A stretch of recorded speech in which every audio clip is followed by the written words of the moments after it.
ಬೆಂಗಳೂರಲ್ಲಿ ಆಸ್ತಿ ಖರೀದಿ ಮಾಡೋರಿಗೆ ಮತ್ತೊಂದು ಬಿಗ್ ಸರ್ಪ್ರೈಸ್ ಕಾದಿದೆ. ಅದೇನಪ್ಪ ಅಂತ ಕೇಳೋದಾದರೆ, ಕರ್ನಾಟಕ ಸರ್ಕಾರದಿಂದ ಮತ್ತೊಂದು ಸರ್ಪ್ರೈಸ್ ಗಿಫ್ಟ್ ಅನ್ನೋ ಹಾಗೆ ಪ್ರಾಪರ್ಟಿ ವ್ಯಾಲ್ಯೂ ಜಾಸ್ತಿ ಆಗ್ತಾ ಇದೆ.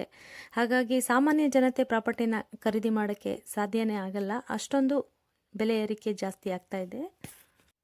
ಹಾಯ್ ಫ್ರೆಂಡ್ಸ್, ನಮಸ್ತೆ ಎಲ್ರಿಗೂ. ನಾನು ನಿಮ್ಮ ಅನಿತಾಸ್ ಬೈಟ್ಸ್ ಯೂಟ್ಯೂಬ್ ಚಾನಲ್ಗೆ ಸ್ವಾಗತ. ನಮ್ಮ ಇವತ್ತಿನ ಟಾಪಿಕ್ ಬಂದು ಗೌರ್ಮೆಂಟ್ ವ್ಯಾಲ್ಯೂ ಬಗ್ಗೆ. ಗೌರ್ಮೆಂಟ್ ವ್ಯಾಲ್ಯೂನ ಸರ್ಕಾರ ಹಂತವಾಗಿ ಹೆಚ್ಚು ಮಾಡ್ತಾನೆ ಬಂದಿತ್ತು. ಆದರೆ ಈಗ ಮತ್ತೆ ಏಪ್ರಿಲ್ 1 ಹೊಸ ಅಪ್ಡೇಟ್ನ ಜಾರಿ ಮಾಡಿದೆ. ಅಂದರೆ ಇಷ್ಟು ದಿನ 15% ಇದ್ದಂಥ ಪ್ರಾಪರ್ಟಿ ವ್ಯಾಲ್ಯೂಸ್ನ ಇವಾಗ 15% ಏರಿಕೆ ಮಾಡ್ತಾ ಇದೆ.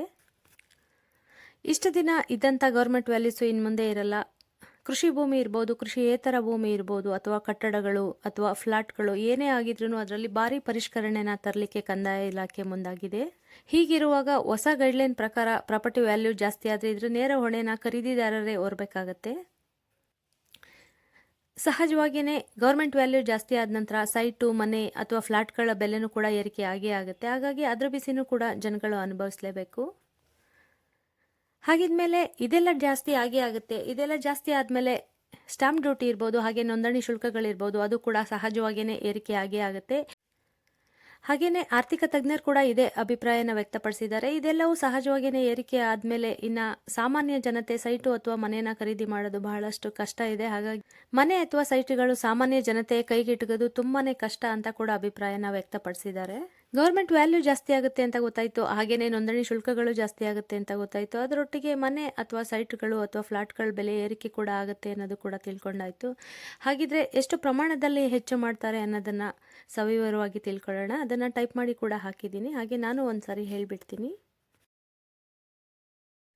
ಸದ್ಯದಲ್ಲಿ ಕೊಟ್ಟಿರೋ ಗೈಡ್ಲೈನ್ಸ್ ಪ್ರಕಾರ 5% ಸ್ಟಾಂಪ್ ಡ್ಯೂಟಿ, ಹಾಗೆ 2% ನೋಂದಣಿ ಶುಲ್ಕ ಮತ್ತು 0.60% ಸೆಸ್, ಅಂದರೆ 3 ಸೇರಿ ಆಸ್ತಿ ಖರೀದಿದಾರರು 7.60% ಶುಲ್ಕನ ಪಾವತಿ ಮಾಡಬೇಕಾಗತ್ತೆ ಅಂತ ಹೇಳಿದ್ದಾರೆ. ಹಾಗೆ 15% ಇರೋಂಥ ಸ್ಟಾಂಪ್ ಡ್ಯೂಟಿನ 20%ಗೆ ಏರಿಸಲಿಕ್ಕೆ ಸರ್ಕಾರ ತೀರ್ಮಾನ ಮಾಡಿದೆ. ಇನ್ನು ಹೊಸ ಗೈಡ್ಲೈನ್ಸ್ ಯಾವಾಗ ಜಾರಿ ಬರುತ್ತೆ ಅಂತ ಹೇಳೋದಾದರೆ ಏಪ್ರಿಲ್ 1 ಜಾರಿಗೆ ಬರುತ್ತೆ. ಏಪ್ರಿಲ್ 1 ಕರೆಕ್ಟ್ ಮಾಹಿತಿ ಎಲ್ಲರಿಗೂ ಗೊತ್ತಾಗುತ್ತೆ. 15-20% ಅಂತ ಒಂದು ಮಾಹಿತಿ ಹೇಳ್ತಾರೆ, ಇನ್ನೊಂದು ಮಾಹಿತಿ ಪ್ರಕಾರ 15-30% ಏರಿಕೆ ಮಾಡ್ತಾರೆ ಅಂತ ಕೂಡ ಹೇಳ್ತಾರೆ. ಹಾಗಾಗಿ ಏಪ್ರಿಲ್ 1 ಕರೆಕ್ಟ್ ಮಾಹಿತಿ ಎಲ್ಲರಿಗೂ ತಲುಪುತ್ತೆ.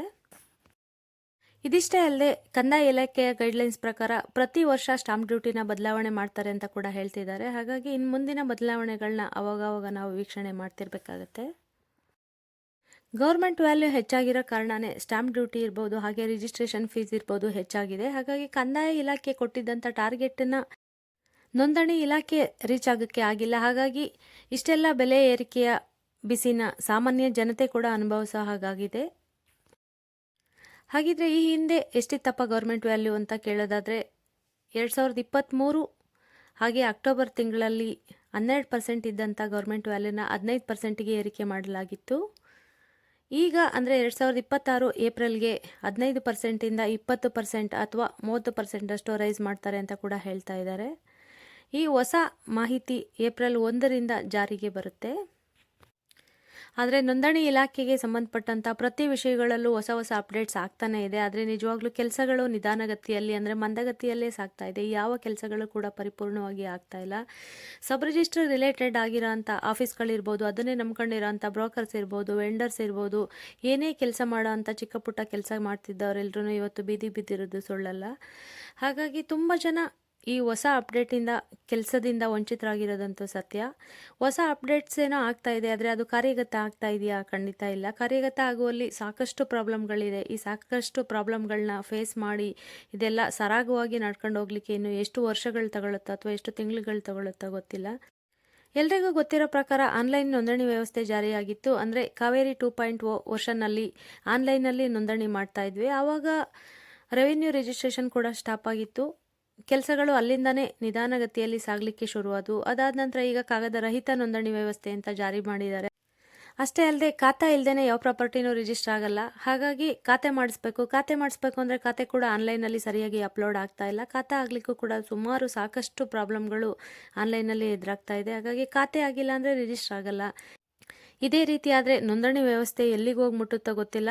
ಆದರೆ ಇದರಿಂದ ಜನತೆಗೆ ಸಾಕಷ್ಟು ಬೇಜಾರಾಗಿದೆ, ಸಾಕಷ್ಟು ಸಮಸ್ಯೆಗಳಾಗಿದೆ. ಹಾಗಾಗಿ ತುಂಬ ಜನಗಳು ರಿಜಿಸ್ಟ್ರೇಷನ್ ಅಂದ್ರೇ ಎದುರುಕೊಳ್ಳೋ ಮಟ್ಟಿಗೆ ಸಾಕಷ್ಟು ಸಮಸ್ಯೆಗಳನ್ನ ಫೇಸ್ ಮಾಡ್ತಿದ್ದಾರೆ. ಇದೆಲ್ಲ ಯಾವತ್ತೂ ಸಾಲ್ವ್ ಆಗುತ್ತೋ ಇಷ್ಟೆಲ್ಲ ಹೊಸ ಅಪ್ಡೇಟ್ಸ್ಗಳ ಮಧ್ಯೆ ಜನಸಾಮಾನ್ಯರು ಹೈರಾಣಾಗ್ತಾ ಇರೋದಂತೂ ಸುಳ್ಳಲ್ಲ. ಹಾಗಾಗಿ ಹೊಸ ಅಪ್ಡೇಟ್ಸ್ಗಳು ಕಾರ್ಯಗತ ಆಗುವಲ್ಲಿ ಎಷ್ಟು ಸಮಯ ತಗೊಳುತ್ತೋ ಗೊತ್ತಿಲ್ಲ. ಇನ್ನು ಮುಂದೆ ಇದೇ ರೀತಿ ಹೊಸ ಅಪ್ಡೇಟ್ಗಳೇನೇ ಬಂದ್ರೂ ಅದನ್ನು ನಿಮ್ಮ ಮುಂದೆ ತಂದಿಡಲಿಕ್ಕೆ ಪ್ರಯತ್ನ ಮಾಡ್ತೀನಿ. ಈ ವಿಡಿಯೋ ನಿಮಗೆಲ್ಲ ಇಷ್ಟ ಆಗಿದ್ರೆ ಆದಷ್ಟು ನೋಡಿ, ಹಾಗೆ ನಿಮ್ಮ ಸ್ನೇಹಿತರಿಗೂ ಕೂಡ ಶೇರ್ ಮಾಡಿ ಫ್ರೆಂಡ್ಸ್. ಇಷ್ಟೆಲ್ಲ ಒಳ್ಳೆ ಮಾಹಿತಿನ ಹೇಳಿದ್ದೀನಿ ಅಂತ ಅಂದ್ಕೊಂಡಿದ್ದೀನಿ. ಈ ಮಾಹಿತಿ ನಿಮಗೆಲ್ಲ ಇಷ್ಟ ಆಗಿದ್ರೆ ನನ್ನ ಚಾನಲ್ನ ಸಬ್ಸ್ಕ್ರೈಬ್ ಮಾಡಿಕೊಂಡು ವೀಡಿಯೋಸ್ನ ನೋಡಿ ಎಂಕರೇಜ್ ಮಾಡಿ ಅಂತ ಕೂಡ ಕೇಳ್ಕೊಳ್ತೀನಿ. ನಾನೀಗ ಈ ವಿಡಿಯೋನ ಮುಗಿಸ್ತಾ ಇದ್ದೀನಿ. ಮತ್ತು ಇನ್ನೊಂದು ಹೊಸ ಅಪ್ಡೇಟ್ ಹೊತ್ತಿಗೆ ನಾನು ನಿಮ್ಮನ್ನು ಭೇಟಿ ಆಗ್ತೀನಿ. ಹಾಗೆ ನನ್ನ ವೀಡಿಯೋಸ್ ನೋಡೋ ವೀಕ್ಷಕರಿಗೆ ನನ್ನ ಒಂದು ಕಳಕಳಿಯ ಮನವಿ, ನಾನು ಯಾವ ಥರದ ವೀಡಿಯೋಸ್ನ ಮಾಡಿ ಹಾಕಿದರೆ ನಿಮಗೆ ಇಷ್ಟ ಆಗುತ್ತೆ, ಯಾವ ಥರದ ಅಪ್ಡೇಟ್ಸ್ ಬೇಕು ಅನ್ನೋದ್ರ ಬಗ್ಗೆ ನನಗೆ ಕಾಮೆಂಟ್ಸ್ ಬಾಕ್ಸಲ್ಲಿ ತಿಳಿಸಿ. ಅದೇ ರೀತಿ ವೀಡಿಯೋಸ್ನ ಮತ್ತೆ ಮಾಡಿ ಹಾಕಲಿಕ್ಕೆ ಪ್ರಯತ್ನ ಪಡ್ತೀನಿ. ಸರಿ ಫ್ರೆಂಡ್ಸ್, ಹಾಗಿದ್ರೆ ಈ ವಿಡಿಯೋ ನಿಮಗೆ ಇಷ್ಟ ಆಗಿದೆ ಅಂತ ಭಾವಿಸ್ತೀನಿ. ಇಷ್ಟ ಆಗಿದ್ರೆ ನನಗೊಂದು ಲೈಕ್ ಕೊಟ್ಟು ಚಾನಲ್ನ ಸಬ್ಸ್ಕ್ರೈಬ್ ಮಾಡ್ಕೊಳ್ಳಿ. ಧನ್ಯವಾದಗಳು.